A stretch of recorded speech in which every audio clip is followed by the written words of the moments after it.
vous allez bien. Alors comme vous l'avez peut-être vu dans ma précédente vidéo, si c'est pas le cas je vous la mets en barre d'infos, je vous ai annoncé ma grossesse. Je suis actuellement enceinte de 4 mois. En fait, j'aimerais vous parler en fait de tout mon premier trimestre. On est déjà parents d'une petite Molly qui a 3 ans. Cette deuxième grossesse, on s'attendait pas à ce que ça fonctionne aussi vite en fait. Comme notre première fille, on avait mis à peu près 6 mois pour que ça fonctionne. On s'était dit bon, on va tabler à peu près sur le même délai. Et donc on a commencé ces bébés et je suis tombée enceinte au deuxième cycle. Donc ça a été super vite. J'étais surprise en fait. Quand j'ai fait mon petit test, j'ai explosé de rire. Bien sûr, il y a eu l'annonce au papa. Donc je lui ai annoncé en fait en sortant de faire mon test. Il a été positif à fond. Genre la barre elle était mais bien marquée mais direct. C'est pour ça que j'ai vraiment rigolé parce que je me suis dit pour là il n'y a aucun doute. Comme ça, hein, aussi foncé. C'est un premier trimestre qui a été compliqué à vivre, vraiment. Donc dès le premier mois, j'ai eu la poitrine pas mal gonflée et très douloureuse. J'ai commencé à avoir du mal à dormir, mais vraiment une montée d'acné qu'on apprécie. Voilà. Pour l'insomnie, c'est passé un peu tout seul. Ça me l'a fait en fait pendant les 2 premières semaines suivant le test de grossesse. Mais j'ai quand même eu du Donormil à la fois pour passer les nausées qui allaient arriver et pour m'aider un peu à dormir plus facilement. Plus émotive et vraiment à pleurer pour un peu tout et n'importe quoi. J'ai eu pas mal de peur en fait, peur que la grossesse ne tienne pas. C'est pas une peur que j'avais particulièrement pour ma première grossesse, pourtant c'était tout nouveau. Mais là, cette grossesse-là, c'est vrai que c'est une peur qui est plus marquée. Je sais pas pourquoi, pourtant tout se passe bien. Mais... J'étais un peu perturbée par rapport au fait de bousculer nos habitudes de famille qu'on a déjà avec notre première fille. Trio en fait, papa, maman et enfant. J'ai noté aussi parce que j'ai ma petite liste. Et voilà, le fait que bébé soit arrivé plus vite qu'on ne le pensait, peut-être ça m'a un peu surprise en fait. J'ai eu mon premier rendez-vous médical, donc voilà, j'ai fait mon test de grossesse, j'ai vu qu'il était positif, et puis quelques jours après, j'ai pris rendez-vous avec mon médecin pour lui annoncer et commencer le suivi en fait, hein, tout simplement. Donc tout de suite, mon médecin m'a prescrit de l'acide folique, donc ça c'est pour vraiment aider au développement du bébé quand c'est vraiment au tout début. J'ai eu une première analyse de sang à faire pour pouvoir constater officiellement la grossesse, vérifier plein de choses, et puis j'ai eu aussi une prescription pour une échographie anticipée. Donc ça je n'avais pas eu pour ma première grossesse, donc là j'étais assez contente. On aime bien toujours faire des échos, ça rassure. Alors ce qui a été marquant ce premier mois, c'est que Molly, donc ma première fille qui a 3 ans, a deviné avant qu'on lui dise que j'étais enceinte. Ça faisait peut-être même pas une semaine que j'avais fait mon test de grossesse. Elle était en train de jouer dans le jardin. D'un coup, elle débarque. Elle me regarde comme ça, elle vient et fait « Maman, elle a un bébé dans son ventre et il est tout petit comme ça. » Et hop, elle s'en va. Donc j'ai été super surprise. Et surtout, le ton qu'elle a utilisé, c'était vraiment bon, maintenant vous arrêtez de vous foutre de moi. Je suis au courant. Donc on va dire tout le premier mois, en fait, est passé plutôt bien. C'est après que ça s'est gâté. Alors le deuxième mois, donc j'avais toujours la poitrine qui a gonflé encore plus. Mais les douleurs étaient parties. Mon ventre a commencé à se voir bien. J'avais pas mal le cœur qui tapait, qui s'emballait. Vraiment les symptômes désagréables ont vraiment commencé à partir de ce deuxième mois. Donc j'avais un inconfort de l'estomac partout, vraiment très désagréable, avec l'estomac en fait qui se détendait, qui gonflait très fort, et l'arrivée des nausées. Et là c'était pas les nausées genre les nausées matinales qui passent en mangeant quoi. Ça a été vraiment les nausées continues toute la journée. Ce qui m'a un peu aidée, c'était bien sûr de ne jamais avoir le ventre, l'estomac ni complètement vide ni trop plein. Donc ça, le ventre vide, c'est direct envie de gerber à fond et c'est un enfer après parce que On est écœuré, donc on n'a pas envie de manger, mais moins on mange, plus on est écœuré. Donc il faut trouver quelque chose à manger, même quand on n'est pas bien. Et tout de suite, ça soulage un peu. Mon ventre qui est sorti, c'était dès la 4e semaine, donc assez tôt. J'ai mis tout de suite des pantalons de grossesse, mais en fait, j'ai tout de suite été pas bien, très serrée. Donc ça, c'était assez surprenant. Pour ma première grossesse, j'ai mis mes pantalons, j'ai gardé mes pantalons à moi les 2 premiers mois. Au bout de 3 mois, j'ai passé les pantalons de grossesse et je les ai mis quasiment toute la grossesse. En fait, je suis passée aux leggings et aux trucs vraiment confort que le dernier mois. Et là, dès le début de la grossesse, je supporte plus. Dès la 5e semaine, Molly a accepté d'en parler parce qu'en fait, donc elle avait deviné que j'étais enceinte. Et de suite après, en fait, j'ai voulu aborder le sujet. Du coup, est-ce que tu veux en parler? Et tout de suite, ça a été non. On l'a laissée tranquille avec ça. Et on a attendu qu'elle revienne un peu sur le sujet. Elle a bien compris. Elle a posé pas mal de questions. Elle a demandé si bébé il aura une place sur le canapé. Elle a fait d'elle-même des câlins à mon ventre. Je lui ai parlé d'elle, de quand elle était dans mon ventre, quand elle était bébé. Je lui ai dit qu'elle aussi, elle avait été là et tout ça. Donc on a regardé des photos de ma grossesse pour elle. Et depuis, elle en parle tous les jours, de temps en temps. Elle vient, elle soulève mon t-shirt, elle fait des bisous. Là, elle dit au bébé qu'elle l'aime et tout, donc ça c'est super émouvant. C'est vraiment trop mignon, quoi. Donc ça, voilà, ça participe au fait de me rassurer. Elle le prend très bien et elle est hyper attentionnée et tout, donc ça fait plaisir.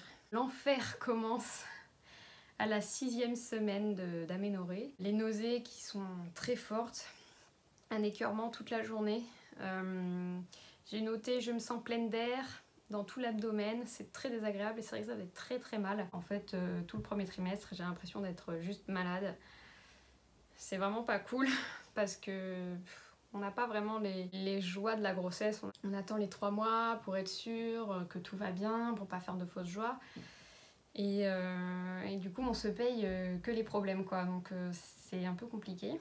Miracle, dès le début de la 7e semaine d'aménorrhée, tous les symptômes désagréables sont passés du jour au lendemain. Donc ça a été un faux espoir.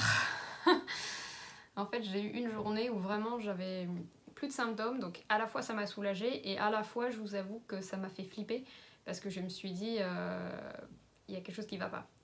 Si tous les symptômes sont passés d'un coup, j'ai eu peur d'une fausse couche imminente, quelque chose de dramatique comme ça. J'ai eu mon écho précoce, c'était quand même super agréable du coup de voir, voilà, suite à cette baisse de symptômes en fait, de vérifier que bébé était toujours là, que petit cœur était toujours en marche et que tout allait bien. Donc à cet écho précoce, on a quand même pu mesurer la taille du bébé, estimer l'âge de la grossesse, on a vu le cœur, on a pu entendre. Le placenta était bien accroché, qu'il n'y avait pas d'écollement, qu'il était bien positionné.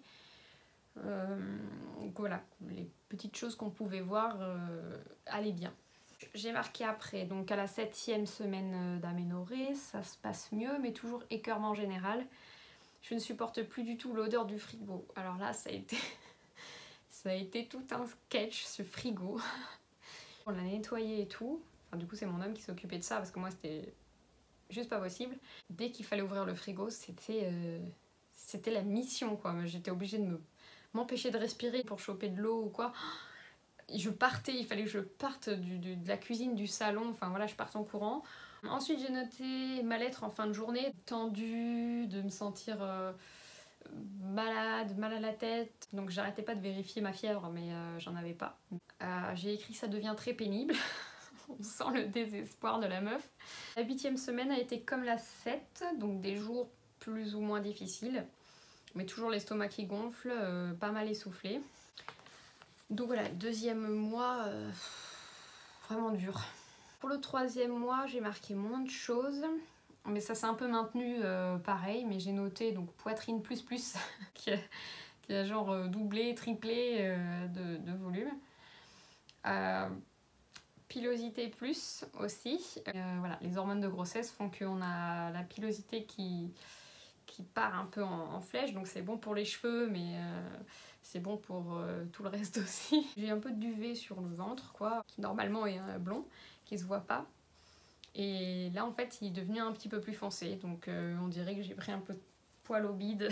Voilà, c'est sympa.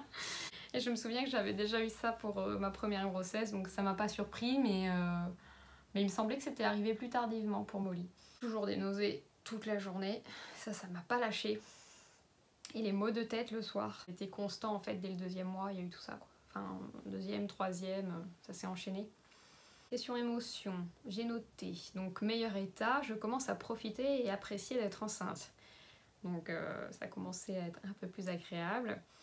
Toujours l'estomac sensible, surtout en voiture, donc ma maman était en recherche de maison près de chez nous, parce qu'elle est dans le sud de la France et nous on est dans le 77. Elle m'a demandé si on pouvait aller visiter pour elle en fait. Fait l'aller, ça allait. On a visité la maison, tout ça, très bien. D'ailleurs elle l'a acheté, donc voilà, pour l'anecdote. Et en fait le chemin de retour, c'est très simple, le retour il est pas passé quoi. J'ai eu des nausées mais de l'enfer. Et on a dû s'arrêter en urgence. En fait, je commençais à... J'allais gerber dans la voiture, très clairement. J'ai ouvert la porte en marche et tout. Heureusement, mon homme a pu se garer. Comme événement au 3e mois, il y a eu l'annonce à la famille. Donc, on a fait ça pour l'anniversaire en fait, des 3 ans de Molly, qui tombait donc au mois de mai. Fin de confinement, mais il fallait quand même faire très attention. Tout le monde n'a pas pu être présent, du coup on a annoncé aux grands-mères donc qui n'étaient pas présentes, on leur a annoncé un petit peu avant. Tout le monde a été super content, donc c'était très sympa et la fête d'anniversaire s'est super bien passée, ça faisait plaisir de revoir un peu de monde. Et on a eu aussi évidemment l'écho du 1er trimestre, du coup la première écho officielle, toujours en mesure de sécurité Covid et tout ça, donc malheureusement le papa n'a pas pu être là. C'était super sympa, là on a pu bien voir bébé. Voilà, les petites mains, les petits pieds, on a pu remesurer tout ça. Donc d'après les mesures, il était encore plus âgé que ce qu'on avait pensé au début, donc à chaque fois que j'ai eu un examen en fait en écho, à chaque fois on me dit ah ben non, votre grossesse elle est plus ancienne encore. La sage-femme elle a galéré en fait à le voir correctement parce que il se mettait tout le temps en boule, le dos à nous en fait. Alors elle devait le secouer, donc elle avec la sonde comme ça, elle faisait comme ça sur mon ventre genre allez. Donc elle a dû insister pas mal de temps. Et finalement, elle a pu avoir tous les clichés, les profils et tout comme il faut, mais c'était pas facile. La sage-femme, elle a été super sympa parce qu'elle m'a dit, voilà, comme le papa peut pas être présent, je vais vous faire réécouter le cœur. Et si vous voulez enregistrer le son, vous pouvez. Donc j'ai pu lui envoyer un audio en direct et voilà, il a pu profiter un petit peu comme ça. Ce que j'aurais voulu filmer, mais par secret médical, on n'a pas le droit, donc je suis essoufflée. 1er trimestre... fort désagréable en fait, pour résumer, ça a été quand même compliqué. Clairement pendant le 2e et le 3e mois, j'ai pu rien faire, je pouvais même plus m'occuper de Molly. Heureusement on était en confinement, donc mon homme était à la maison aussi, il a pu gérer à 100% notre fille, à 100% les repas, la maison, tout, parce que moi clairement j'étais plus là, j'étais dans le canapé en train de crever. Et en même temps, peut-être que le fait d'avoir été confinée, donc de ne pas pouvoir garder une activité, a marqué que moins j'en faisais, moins j'arrivais à en faire, parce que dès que je commençais à me dire ouais je me sens pas très bien, je vais me poser, et après c'était pire, je pouvais plus me lever. Alors qu'en essayant de garder un mouvement, de ranger un peu, juste de me déplacer dans la maison, je me sentais un peu moins mal que quand je faisais rien, mais c'est pas forcément évident non plus de juger quand est-ce qu'il fallait que je me repose et quand est-ce qu'il fallait rester actif, quoi. J'allais oublier de vous faire petit point bidou du trimestre.